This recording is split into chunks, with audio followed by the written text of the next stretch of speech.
Alegoría Mexicana.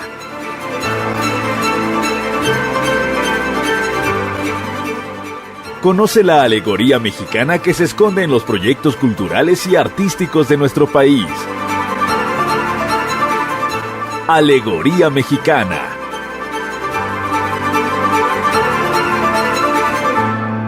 Hola, muy buenas tardes. Yo soy Marlene Logo y estás en Alegoría Mexicana. El día de hoy me complace tener la visita de la maestra Aranzazú Villarreal Calleros. Ella es concertista de piano por profesión y por destino, directora de coro. Ya nos estará platicando en esta media hora sobre su carrera, sobre sus pasiones y sobre todo de cómo inicia su carrera desde muy temprana edad. Muchas gracias, maestra, por estar aquí con nosotros en Alegoría Mexicana. Hola, ¿qué tal, Marlene? Es un gusto que me hayas podido invitar a esta sesión, ¿verdad? Para platicar contigo un rato.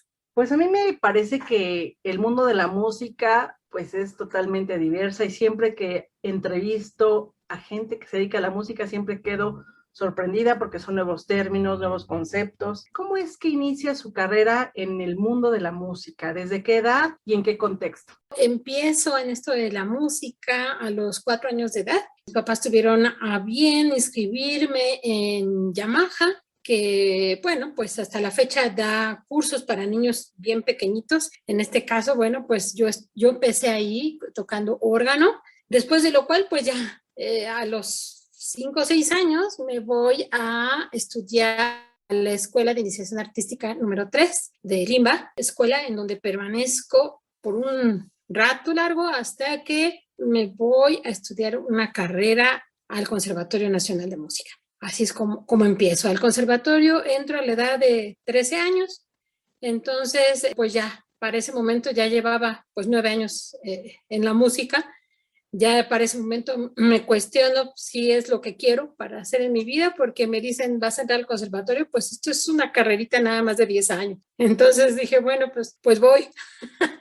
Y claro, hice una carrera ahí de concertista de piano. La carrera como tal se llama licenciada en concertista de piano. ¿Cuáles son las satisfacciones que le ha dejado la música a lo largo de estos años, de estas décadas y sobre todo el que ahora usted lo transmite a nuevas generaciones? Muchas gracias. Sí, pues las satisfacciones son muchas, ¿no? Lo primero es que al enfrentarse a una carrera tan larga, ¿verdad? Pues efectivamente es una carrera de resistencia más que de velocidad. Entonces, pues la satisfacción primero de haber terminado. Muchos de mis compañeros se quedaron en el camino. Por supuesto, yo tuve muchos compañeros de verdad que yo veía pues muy talentosos y por la dificultad que representa una carrera tan larga y pues todo lo que puede conllevar a ser músico, pues muchos se van quedando en el camino, ¿no? Entonces la primera satisfacción que tuve pues fue precisamente terminar la carrera y durante la carrera pues haber tocado con mucha gente muy talentosa, ¿no? Tuve oportunidad de tocar con compañeros ya fuera a 4 manos, en el mismo piano, o a 2 pianos, o acompañar cantantes de ópera, o violinistas, o flautistas, y eso pues es una satisfacción muy grande, ¿no? Finalmente la música nos llena como personas, nos hace experimentar emociones pues muy fuertes de repente, ¿no? Nosotros expresamos todo aquello que hemos vivido, todas nuestras experiencias de vida se van reflejando en la música. Ahora, bien dices, ahora la transmite, pues sí. Fíjate que bien joven, a los 21 años yo ya había empezado a dar clases, todavía no terminaba la carrera, y yo ya estaba dando clases. El primer lugar donde empecé a dar clases fue en el Instituto Politécnico Nacional. Entré en los talleres de piano, dando mi servicio social ahí, pero aprendí muchísimo de jóvenes muy entregados, sí, a lo mejor a la ciencia o a una ingeniería, pero que eran muy buenos también para la música. Al mismo tiempo empecé a trabajar en una escuela preparatoria donde estuve por 15 años dando clases y pues desde esa edad empecé a ver pues cómo lo que yo enseñaba pues surtía efecto en los jóvenes, ¿no? Al grado de que hasta la fecha sigo teniendo contacto con alumnos de esa época que se dedicaron a ser músicos como yo. Y esa es una de las grandes satisfacciones que he tenido en mi vida. Y ahora, bueno, pues ya estoy en el Instituto Nacional de Bellas Artes desde hace 17 años y ahí también he tenido oportunidad de encontrar maravillosa gente, de verdad muy talentosa, que a veces incluso llegan a mi aula ya siendo músicos un poco tal vez más líricos, un poco más por intuición, pero que van a formalizar ese conocimiento en las aulas del instituto. Y pues eso es una satisfacción también muy grande, poder ayudarles a complementar lo que ellos ya hacen o bien convencer a más gente de ser músico. Y eso es una de las más grandes satisfacciones que tengo. Yo me acuerdo de mis maestros, ¿no? De música. Yo no me dedico a la música como tal, pero en algún momento recordar a los maestros cuando nos enseñaban música, que el coro, que en algunos instrumentos, pues es como muy grato porque era disciplina, era constancia, y algo que me gustó mucho que dijo fue, esas son carreras de constancia, de persistencia, y en esa persistencia, ¿cuál ha sido su proceso para aprender pues piano, para aprender otros instrumentos? ¿Qué otros instrumentos además del piano también toca? Sí, muchas gracias. Bueno, pues justo cuando entré a estudiar a Bellas Artes a los 5 o 6 años de edad, yo me encuentro en esta escuela de iniciación artística donde obligatoriamente uno tenía que aprender 2 instrumentos. Uno clásico, ¿no? Entre comillas, ¿verdad?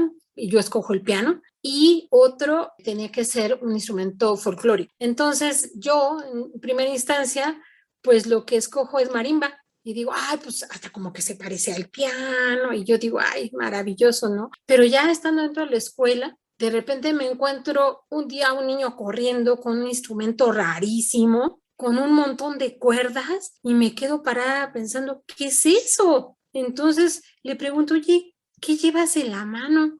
Y me dice, pues es un salterio. Y yo, ah, caray, ¿y qué es un salterio, no? Entonces, pues me fijo a dónde de repente van varios niños con un salterio y entonces me doy cuenta que hay una orquesta típica en la escuela, una orquesta de música mexicana. Y entonces a mí me maravilla el sonido de esta orquesta, ¿no? Entonces, a continuación, lo que hago es decir a mis papás, ya no quiero ser marimbista, quiero ser salterista. Y me dicen, ¿y qué es eso? Entonces, ellos me dicen, bueno, pues entonces, pues éntrale, ¿no? Vamos a ver qué podemos hacer. Entonces me cambian de instrumento. Afortunadamente en la escuela había préstamo de instrumentos para alumnos. Entonces, pues me hago ahí una asidua, ¿verdad? Visitante del préstamo de instrumentos, y el instrumento era enorme para mi tamaño. Y además se guardaba en un estuche de madera más grande todavía que el instrumento. Entonces yo recuerdo que llegaba por el préstamo y pues no lo podía cargar. Entonces uno de los encargados me lo llevaba cargando, pero cuando no estaba él, entonces de trenecito, ¿verdad? Yo lo empujaba por los pasillos de la escuela hasta que llegaba al salón, y de repente alguien se compadecía de mí, algún joven o algún adulto que estudiaba en la escuela y me ayudaba a llevarlo. Pero bueno, esos fueron mis inicios y fue híjole, un amor de verdad al salterio increíble, ¿no? Entonces yo recuerdo haber entrado al conservatorio y haberle dicho a mis papás, qué lástima que no hay una carrera de salterio en el conservatorio. Ahora conozco que después de investigar y de tomar algunas charlas y todo esto, que el conservatorio sí tuvo carrera de salterio, pero hace como 100 años, ¿no? Entonces dije, llegué tarde. Pero la verdad es que pues toda la vida he tocado el salterio. Y bueno, para explicar un poquito en contexto por si alguien no sabe qué es el salterio. El salterio es un instrumento que se menciona por primera vez en un texto como tal en la propia Biblia, en el Antiguo Testamento. Entonces se calcula que este instrumento tiene más o menos como 5,000 años de antigüedad. Entonces, ¿cómo llega a México? Van a decir, pues sí, pero tierras de allá de la Biblia están muy lejanas, y sí, en teoría todo parece indicar que con las cruzadas es como llega este instrumento a Europa, en especial a España, y entonces ese instrumento llega a México precisamente en los tiempos de la colonia. Todo parece indicar que Fray Pedro de Gante, que fue el gran impulsor de las artes, ¿verdad? En América, en especial aquí, pues él es el que lo trae consigo, ¿no? Entonces estamos hablando de que aquí en México pues no tiene menos de unos 500 años, ¿no? Entonces, este instrumento, pues prácticamente yo diría que se conserva casi igual que en esos tiempos. Es un instrumento con un sonido maravilloso, con un sonido, pues yo diría un tanto metálico, ¿verdad? Porque se compone los que son de solamente 3 cuerdas por nota, estamos hablando de unas 90 cuerdas y hay instrumentos hasta de 120 cuerdas. Esto implica que pues cuando uno lo afina, ¿verdad? Te llevas como una hora en afinarlo, entonces, pero se hace música maravillosa. ¿Cuándo es el auge, la época de oro del salterio? En los tiempos de Don Porfirio. ¿Por qué? Pues porque ya sabemos, ¿verdad? Que él se sentía francés y quería que todo fuera francesado, que fuera muy a la europea. Entonces, él casi ordena, ¿verdad? Que se hagan orquestas típicas en México e incluso se llegan a mandar como representantes de México a las ferias internacionales, ¿no? Entonces, ahí surge esta época de oro con los tiempos de Don Porfirio y se tocaban marchas, polcas, valses, todo esto, foxtrot, que era lo que se usaba en ese entonces, ¿no? Entonces, este instrumento pues pierde un poquito su fuerza después del porfiriato por la misma revolución y pues todo esto se va perdiendo, pero ha estado resurgiendo de alguna manera en México porque incluso cuando fue bicentenario, en 2010, se nombró patrimonio histórico de la nación, las orquestas típicas. Entonces, actualmente en la Ciudad de México está la orquesta típica de la Ciudad de México, donde hay salteristas, por supuesto.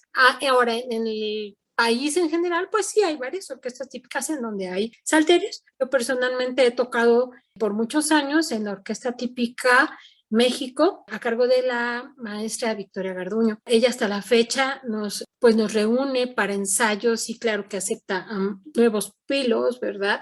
Y pupilas para poder enseñar este arte y no dejarlo perder.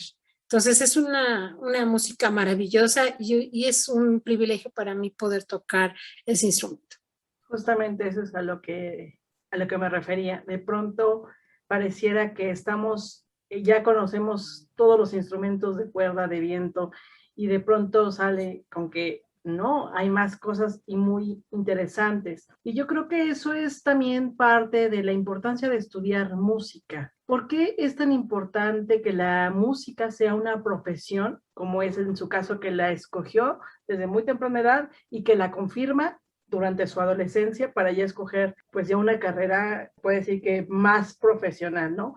Digo más profesional porque realmente desde los 4 años ya tenía una carrera profesional. Sí, así es. Sí, efectivamente, pues, o sea, sí es importante, pues a veces formalizar, ¿no? Aquello que a lo mejor sabemos incluso para lo que somos buenos, ¿no? Ahora, también es un poco un mito, ¿verdad? Que la gente si no estudia no va a poder ser músico. Híjole, yo conozco a músicos maravillosos que nunca han pisado una escuela formal, ¿no? Entonces, sí es importante, sí, efectivamente, y ahora para trabajar en cuestiones más serias, entre comillas, yo que trabajo en el Instituto Nacional de Bellas Artes, pues obviamente un papel, eso es lo que te va a dejar trabajar en un ámbito así, ¿no?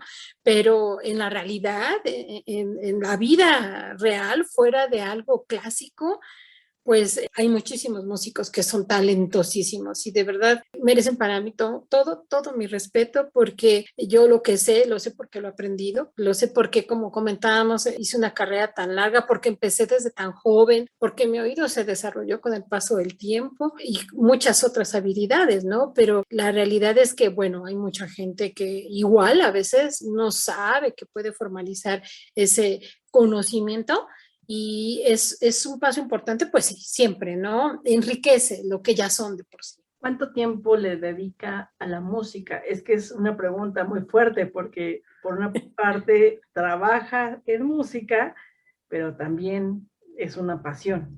Sí, así ¿No es. cansa a veces?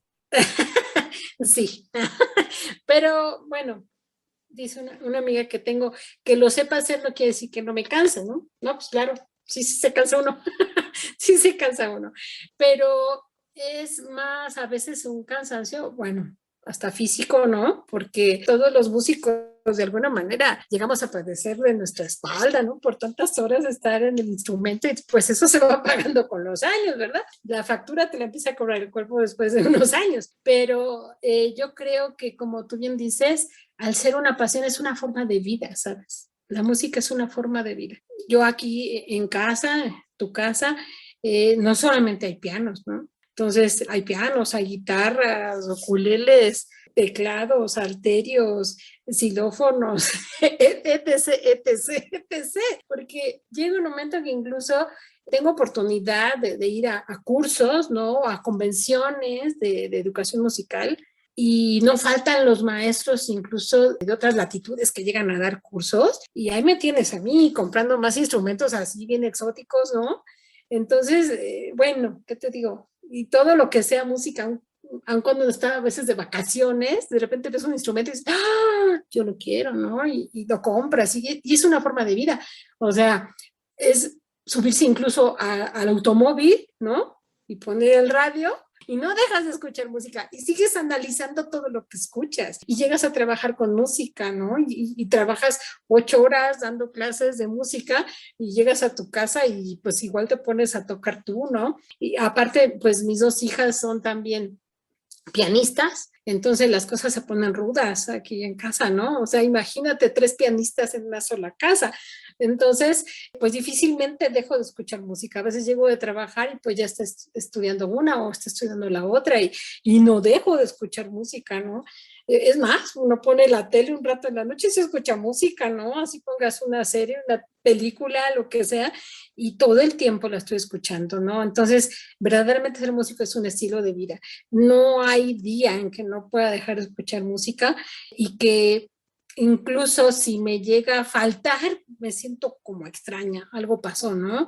Pero de verdad es una forma de vida.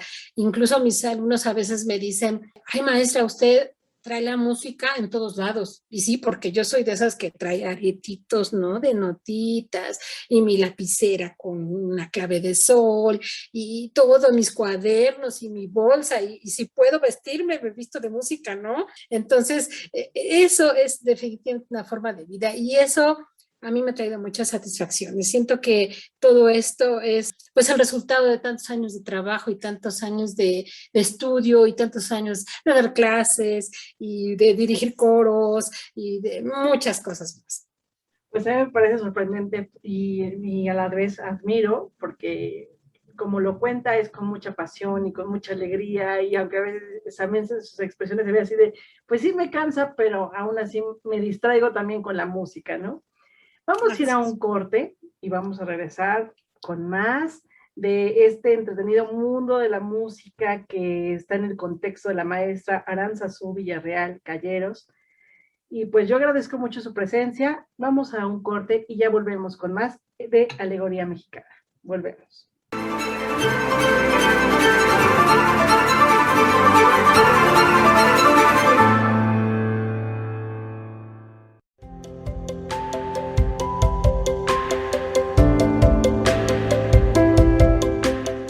Hablar de salud no se trata solo de tener un cuerpo sano, sino también un equilibrio mental, emocional y espiritual. A esto se le llama el arte de sanar.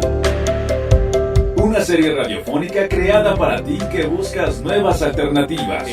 Itzy Dafne te invita todos los lunes a las 12 del día en tu programa El Arte de Sanar, México Legendario, la puerta a la cultura.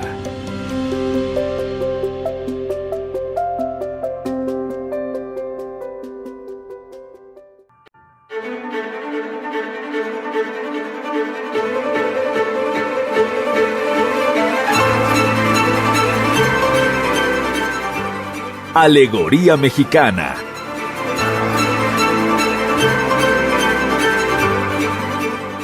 Conoce la alegoría mexicana que se esconde en los proyectos culturales y artísticos de nuestro país. Alegoría Mexicana.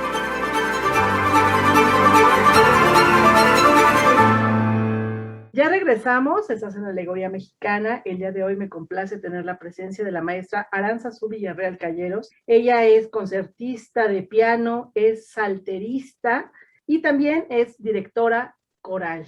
Muchas gracias, maestra, nuevamente por estar aquí con nosotros. A mí me gustaría saber cómo es que su pasión por el piano, por el salterio y por otros instrumentos se vincula con la dirección coral. Exacto, muy buena pregunta. Fíjate que es bien interesante este paso.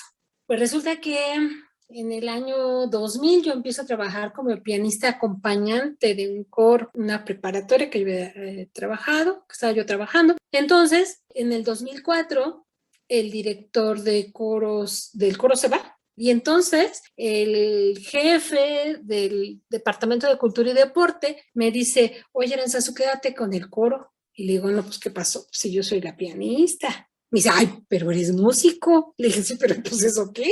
Y dice, no, pues entonces, dime, ¿qué necesitas? Y le digo, pues, primer paso, clases de canto, clases de dirección y ya, ¿no? Digo, mínimo para empezar. Y le digo, tome en cuenta que esa es otra carrera. O sea, no es mi carrera, ¿no? Entonces, este maestro, profesor Francisco Santiago, me dice, ok, ¿puedes conseguir quien te dé clases de canto y clases de dirección? Y le dije, sí, claro. Ok, la escuela te los paga. Y dije, ¡ah! Pues va.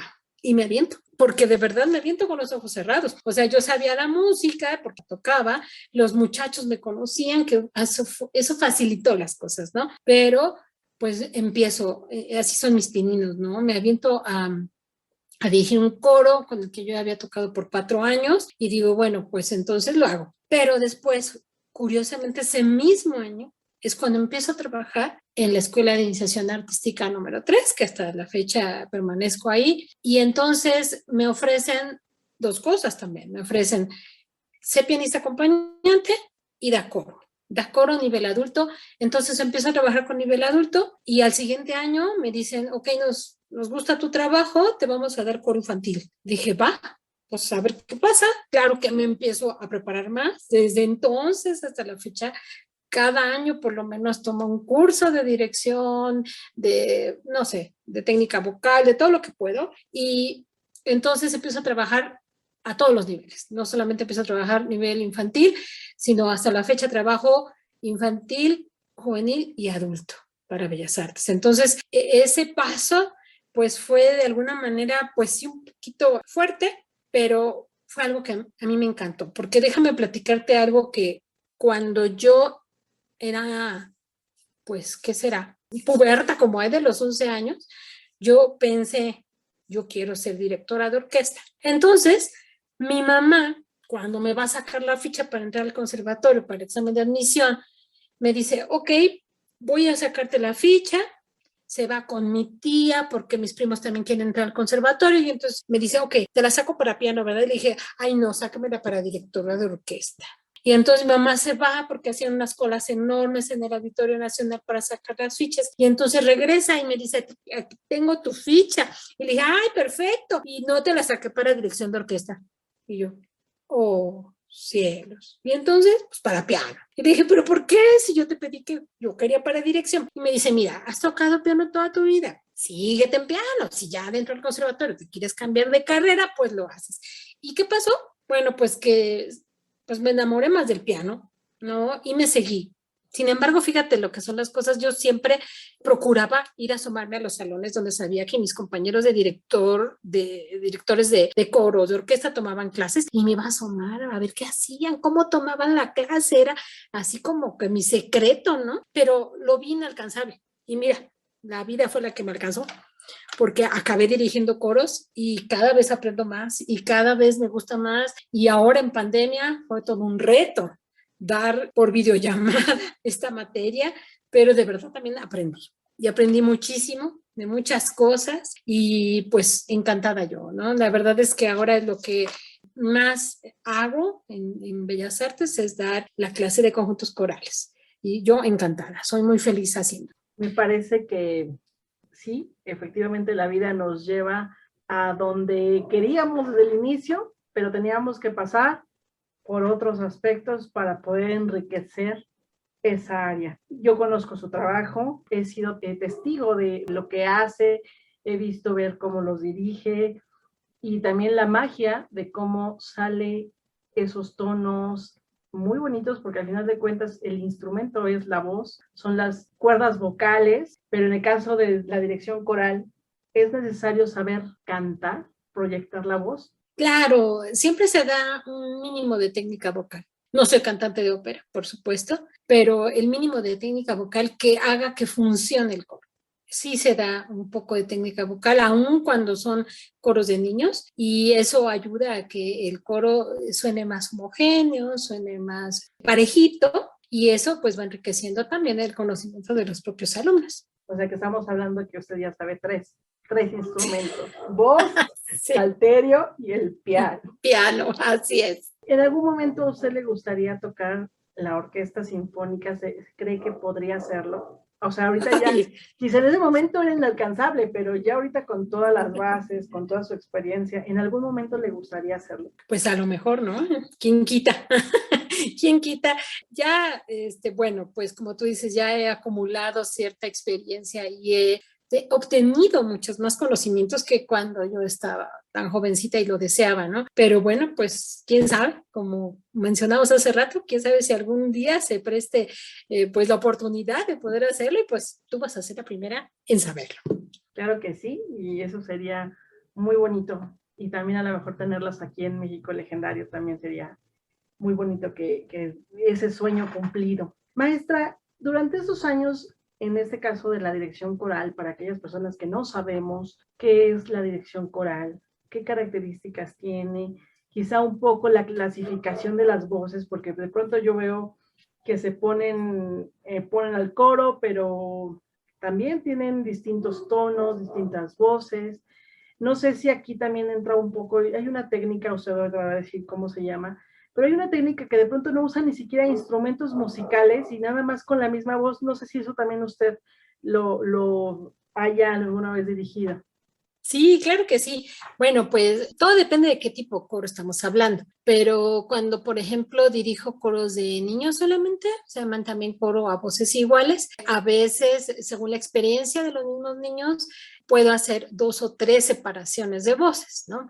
Entonces, casi siempre se separan en soprano 1, soprano 2, que son las voces más agudas, y alto o contralto, ¿no? Esas son las separaciones en un coro de voces iguales de voces blancas, que son de niños o mujeres.